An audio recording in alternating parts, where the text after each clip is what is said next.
بسم الله الرحمن الرحيم والله سم እጅግ በጣም ሩህሩህ በጣም ማዛኝ በሆነው كل شيء من أمور الدنيا قيمته በዱንያ ያለው ነገር ሁሉ ይጠፋል። ሚስትህ የምታዝንልህ የምታዝንላት የምታጫውታቸው ህፃናት ልጆች የምትወዳደርባቸው የሥራ እድገቶች በዚህች ዱንያ የምትሰበስበው ገንዘብ ሁሉም ነገር ጠፊ ነው ከጌታ ፊት በስተቀር። عند اللحظات الأخيرة በመጨረሻው ጊዜያት ከሰራሃቸው መልካም ስራዎች በቀር ዘብ የሚሆንልህ ነገር የለም። አላህም ሱብሓነሁ ወተዓላ እንዳለው አንዳቸውንም ሞት በመጣበት ጊዜ እንዲህ ይላል፣ ጌታዬ ሆይ ወደ ምድረ ዓለም መልሱኝ፣ በተውኩት ነገር በጎን ሥራ ልሥራ እከጅላለሁና ይህን ከማለት ይከልከል። እርሱ ተናጋሪዋ የሆነች ከንቱ ቃል ናት። ከስተፊታቸውም እስከሚቀሰቀሱበት ቀን ድረስ ግርዶ አለ። የመጨረሻው ሰዓታት አሳዛኝና አሳማሚ ሰዓታት ናቸው። ቤተሰቦችህን፣ ወዳጆችህን የምትለያቸው ሰዓታት። አላህ ሱብሓነሁ ወተዓላ እንዲህ ይላል፣ ንቁ፣ ነፍስ ብሪዎችን በደረሰች ጊዜ አሻሪው ማን ነው በተባለም ጊዜ ህመምተኛው እርሱ መለየት መሆኑን ባረጋገጠም ጊዜ ባትም በባት በተጣበቀች ጊዜ በዚያ ቀን መነዳቱ ወደ ጌታ ፍርድ ነው። يجتمع حولك أهلك والأطباء ولا يملكون لك شيئا በዙሪያ ቤተሰቦች፣ ሐኪሞች ይሰበሰባሉ፣ ነገር ግን ምንም ሊያደርጉልህ አቅም የላቸው። አላህ ምን ይላል? ነፍስ ጉሮሮንም በደረሰች ጊዜ እናንተ ያን ጊዜ የምታዩ ስትሆኑ እኛም ግን አታዩም እንጂ ከናንተ ይልቅ ወደ እርሱ የቀረብን ስንሆን የማትዳኙም ከሆናችሁ እውነተኞች እንደሆናችሁ ነፍሲቱን ወደ አካሉ ለምን አትመልሷት? اللحظات الأخيرة لحظات حاسمة የመጨረሻው ሰዓታት ወሳኝ ሰዓታት ናቸው። የህይወትህ ማብቂያ ሰዓታት፣ የእድሜህ መደምደሚያ። ነቢዩም ዓለይሂ ሰላቱ ወሰላም እንዲህ ብለዋል፣ ስራዎች የሚመዘኑት በፍጻሜያቸው ነው። አላህ ሱብሓነሁ ወተዓላ ኻቲማችንን ያሳምርልን። በሌላም ሐዲታቸው እንዲህ ብለዋል፣ ከአዱንያ የመጨረሻው ንግግሩ ላኢላሃ ኢላላህ የሆነ ሰው ጀነት ገባ። እነኚህ የመጨረሻ ሰዓታት ካስተነተናቸው ከተጻፈው ጋር ትስስር አላቸው። የመጨረሻው ሰዓታትና ኻቲማዎች የቀደመውን ውርስ ናቸው። አላህም ሱብሓነሁ ወተዓላ ሁሉንም ነገር ጽፎታል። መች እንደምንሞት፣ የት ቦታ እንደምንሞት፣ ጊዜያቸውን በመጣ ወቅት አንዲትን ሰዓት አይቆዩም፣ ከጊዜያቱ አይቀድሙምም ይላል አላህ ሱብሓነሁ ወተዓላ። አላህ ሱብሓነሁ ወተዓላ እንዴት እንደምትሞትና በምን ሁኔታ ላይ እንደምትሞት ጽፎታል።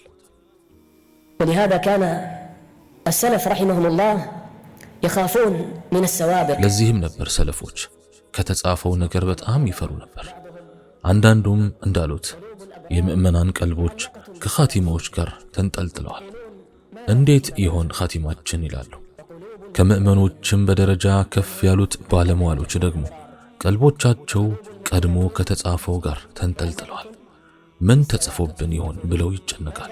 سبق لنا بكى بعض الصحابة رضي الله عنهم عند موته አንድ ሶሐባ በመሞቻው አካባቢ በጣም አለቀሰ። ከዚያም ምን ያስለቅስሃል አሉት። እንዲህ አለ፣ አላህ ሱብሓነሁ ወተዓላ ፍጥረቱን ከፈጠረ በኋላ እፍኝ ወስዶ እነዚህ የጀሃነም ናቸው አለ። ከዚያም እፍኝ ወስዶ እነዚህ የጀነት ናቸው አለ። እኔ በየትኛው እፍኝ ውስጥ እንዳለው ሳስብ ይጨንቀኛል አለ። አጂብ! አላህ ሱብሓነሁ ወተዓላ ምን እንደጻፈልህ በማሰብ አልቅሰህ ታውቃለህ ወይ? አላህ ሱብሓነሁ ወተዓላ ከደስተኞች ጎራ ይመድበን። ስለዚህ ውድ ወንድሞችና እህቶች የኻቲማ ማማር ጉዳይ አንዴ ከላይ የተጻፈ ጉዳይ ቢሆንም ነገር ግን ከሰበቦች ጋር ትስስር አለው።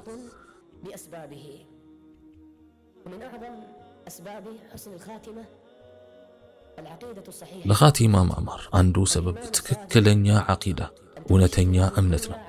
በዚህች ዱንያ አላህን በመታዘዝ መኖር ነው። ትልቁ ጭንቅህ አላህ ስብሓንሁ ወተዓላ እንዲሆን ነው። አላህ ስብሓንሁ ወተዓላ እንዲህ ይላል፣ ስግደቴ፣ መገዛቴም፣ ሕይወቴም ሞቴም ለዓለማት ጌታ ለአላህ ነው በል። ሕይወትህ ለአላህ ስብሓንሁ ወተዓላ እንዲሆን ነው።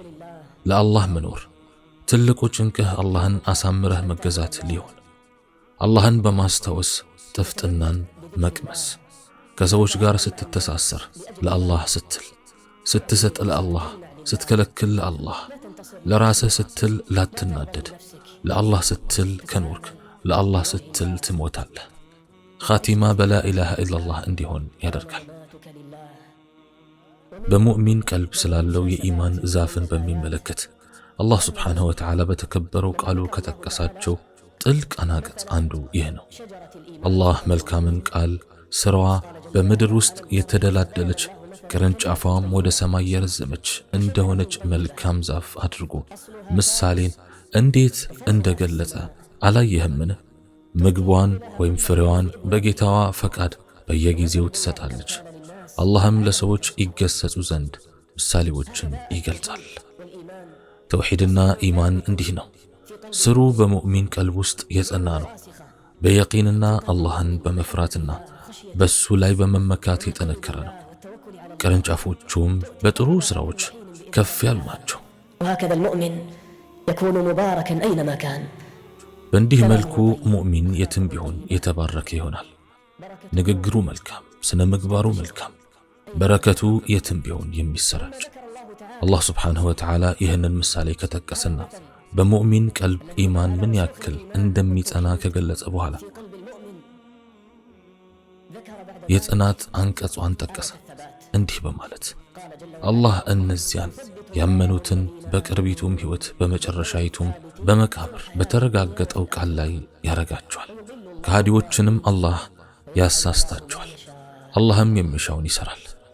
ይህ ማለት እነኛ ኢማንና ተውሂድን ወይም የአላህን አንድነት በልባቸው እንዲያጠኑ በማድረጋቸውና በስነ ምግባራቸውና በንግግራቸው ላይ እስኪያንጸባርቁ በመድረሳቸው አላህ ስብሓንሁ ወተዓላ በዚያ ጽናት ላይ በዱንያ እንዲጸኑ አድርጎ በአኺራ መልካም ይመነዳቸዋል።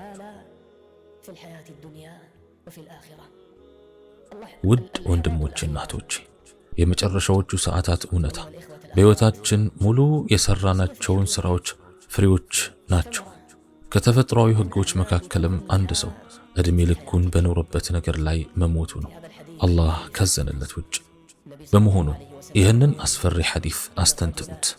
ነቢዩ ሰለዋቱ ረቢ ወሰላሙሁ ዐለይህ እንዲህ ብለዋል፣ አንድ ሰው የጀነት ሰዎች ሥራ ይሠራል፣ ለጀነትም አንድ ክንድ ያክል ርቀት ሲቀረው የጀሃነም ሰዎች ሥራ ይሠራና ጀሃነም ይገባል። ሌላም ሰው የጀሃነም ሰዎች ሥራ ይሠራል፣ ለጀሃነም አንድ ክንድ ያክል ርቀት ሲቀረው የጀነት ሰዎች ሥራ ይሠራና ጀነት ይገባል። በጣም የሚያስፈራ ሐዲስ ነው። ነገር ግን ይህንን ሐዲስ በሚያብራራና ቀልብን በሚያሰክን መልኩ ነቢዩ ሰለዋቱ ረቢ ወሰላሙሁ ዐለይህ ሌላ ሐዲስ አላቸው። እንዲህም ብለዋል፣ አንድ ሰው የጀነት ሰዎች ሥራ ይሠራል፣ የሚያዩትም ሰዎች እንዲሁ ይመስላቸዋል። ነገር ግን እንዲህ አይደለም። ይህ ማለት በውስጡ የዩልኝ ስሜት፣ ዱንያን የመውደድ ስሜት፣ ሻህዋ፣ ምናልባትም ከሰውም ሲገለል አላህ ስብሓንሁ ወተዓላ እርም ያደረጋቸው ተግባራት ይፈጽማል። አላህ ይጠብቀንና ሰው ፊት በግልጽ መልካም ሥራ ሲሠራ ታየዋለህ፣ ነገር ግን ውስጡ የተበከለ ነው። ይህ አይነቱ ሰው ነው በዕድሜው መጨረሻ ላይ ለውርደት የሚዳረግ። በተቃራኒው አንዳንዱ ሰው ክልክል ተግባራት ቢፈጽምም በውስጡ ጸጸትና ሥራዎቹ የሚያንገበግቡት እንዲሁም በየጊዜው ተውበት የሚያደርግ ሰው አለ። አላህም ስብሓንሁ ወተዓላ አዛኝ የሆነ ጌታ ነው። በልብህ እውነተኝነት ካለ በእነኛ የመጨረሻዎቹ ሰዓታት ላይ ያጸናሃል። ስንት ታሪኮችን ሰምተናል፣ መጨረሻቸው ያላማሩና የሚያስፈሩ የሆኑ አንዳንዱ ላኢላሃ ኢላላህ በል ሲሉት ዘፈን ይዘፍናል። ሌላው ላኢላሃ ኢላላህ በል ሲሉት ገንዘቡን ይቆጥራል። ሌላው ፍቅረኛውን ይጣራል። ለምን ከተባለ ምክንያቱም ይህ ሰው በአዱንያ ሲኖር ቀልቡ ለስሜት ተገዥ ነበርና የገንዘብ ባሪያ የሆነ እድለቢስ ነው ብለዋል ነቢያችን ዓለይሂ ሰላቱ ወሰላም። የመጨረሻዎቹ ሰዓታት በጣም ከባድ ናቸው። በጣም ይገርማል። በዚህ በኻቲማ ሰዓት እንዴት ይዘፍናል? እንዴት የፍቅረኛውን ስም ይጠራል? ቀልቡ በመድረቁ ነዋ። ወዳጆች የመጨረሻዎቹ ሰዓታት በጣም ብርቱ ናቸው። ነቢዩ ሰለዋቱ ረቢ ወሰላሙሁ ዐለይህ የመጨረሻዎቹ ሰዓታቸው ላይ እያሉ ካጠገባቸው ውሃ ከያዘው ሳህን ላይ እጃቸውን እየነከሩ ፊታቸውን እያጠቡ ላኢላሃ ኢላላህ ሞት ጣራለሁ ይሉ ነበር። አላህም ስብሓንሁ ወተዓላ እንዲህ ይላል፣ የሞትን መከራ እውነቱን ነገር ታመጣለች። ሰው ሆይ ይህ ያ ከርሱ ትሸሸው የነበርከው ነው ይባላል። የሰው ልጅ ነፍሱ በምትወጣ ጊዜ ሁኔታው በሱ ላይ ይበረታል። በልብህ ውስጥ ያለው በምላስህ ላይ ይንጸባረቃል።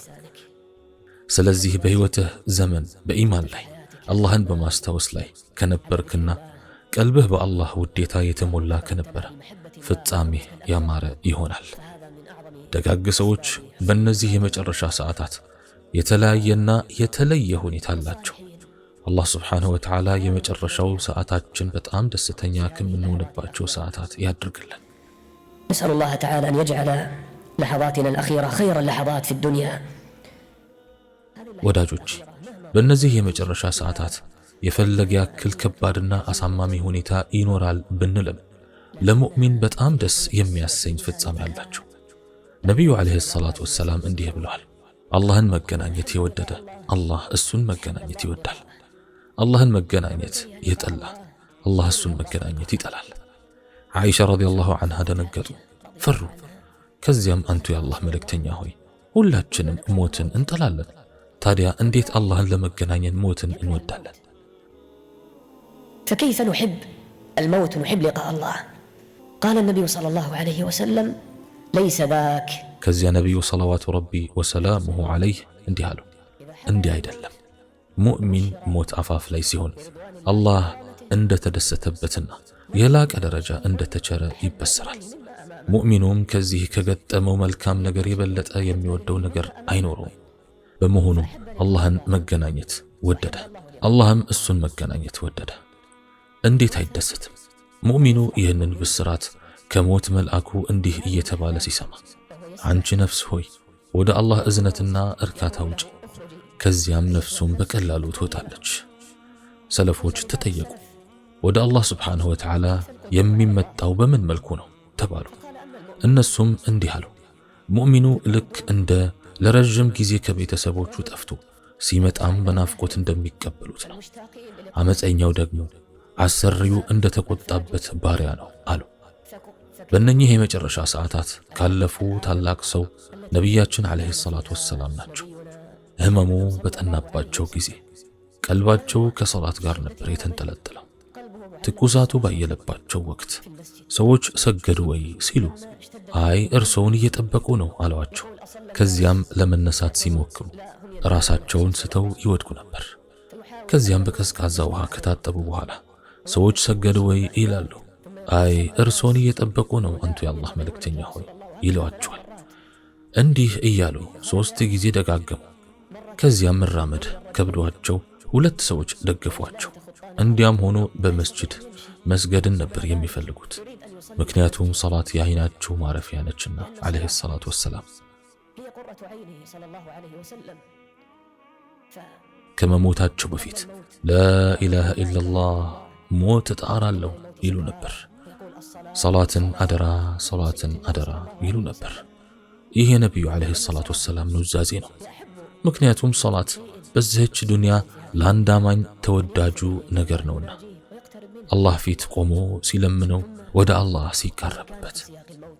ከዚያም ሞት አፋፍ ላይ እያሉ ዓኢሻ ረዲየላሁ ዐንሃ በደረቷ ላይ ነበሩና ትኩሳቱ እየበረታባቸው ህመሙ እየጠናባቸው ባለበት ሰዓት አብዱራህማን ኢብኑ አቡበክር በበሩ ሲገቡ በእጁ መፋቂያ ይዞ ነበር።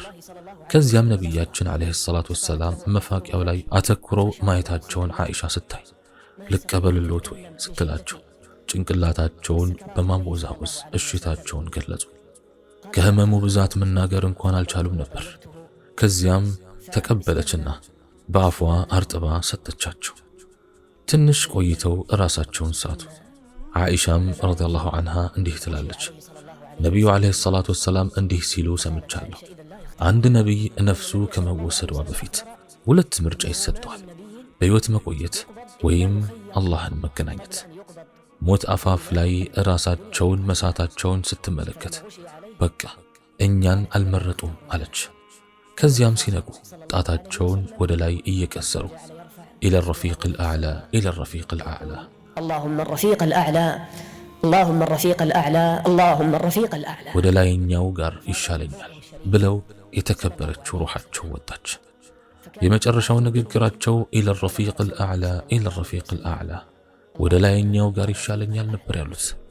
ምክንያቱም የአላህን ናፍቆት አሸንፏቸው ነበርና ወደ ላይኛው ይሻለኛል ያሉት። ከነቢያት ከጻድቃንም ከሰማዕታትም ከመልካሞቹ ጋር መሆንን መረጡ። የእነዚያም ጓደኝነት ምንኛ አማረ!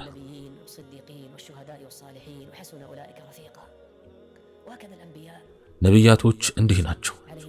በመጨረሻዋ ሰዓት አላህን የመገናኘት ናፍቆት ያሸንፋቸዋል። ነቢዩላህ ዳውድ ዓለይሂ ሰላም በጣም ቀናተኛ ነበሩ ይባላልና ከቤት በወጡ ጊዜ በሮች ይቆለፉ ነበር፣ ማንም ሰው እንዳይገባ በማለት። አንድ ቀን ነቢዩላህ ዳውድ ዓለይሂ ሰላም ከቤት ከወጡ በኋላ ሚስታቸው አንድ ሰው በቤታቸው መሃል ቁጭ ብሎ አገኘችው። ቤት በኩል እንደገባም ራሷን መጠየቅ ጀመረች። ከዚያም ቤት በኩል ገባ አለችው። ዳውድ ከመጣ ትዋረዳለህ አለችው። ከዚያም ነቢዩላህ ዳውድ ዓለይሂ ሰላም መጡና ሲያዩት በአግራሞት ማነህ አንተ አሉት።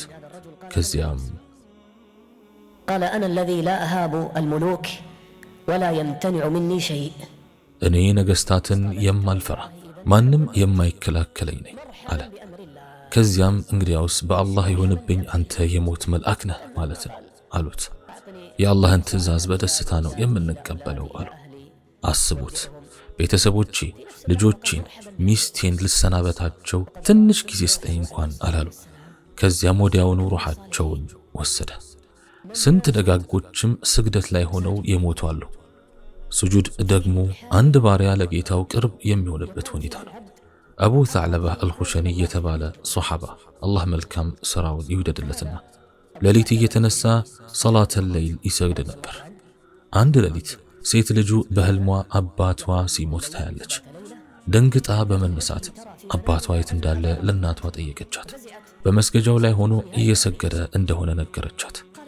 ከዚያም እሱ ጋር ሄዳ ስታየው ስጁድ ላይ ሆኖ ለረጅም ሰዓት ቆየ። ነቅነቅ ስታደርገው ወደ ጎኑ ተጋደመ። አላህ መልካም ስራውን ይውደድለትና ኢማም አቡ ሐኒፋ አላህ ይዘንለትና በታሪካቸው ላይ ሁል ቀን ቁርአንን ያከትሙ እንደነበር ሰፍሯል። ሰላተል ለይልም ያረዝሙ ነበር። በስጁድ ላይም ሆነው ሞቱ። አላህ ይዘንላቸውና ሙጃሂድ ኢብኑ ጀብርም የኢብኑ ዓባስ ተማሪ የነበሩት ስጁድ ላይ ሆነው ነበር የሞቱት። አላህ ስብሓነሁ ወተዓላ ይማረን፣ ለሙታኖችንና ለሙስሊም ሙታን ሁሉ ምህረቱን ያወርድ።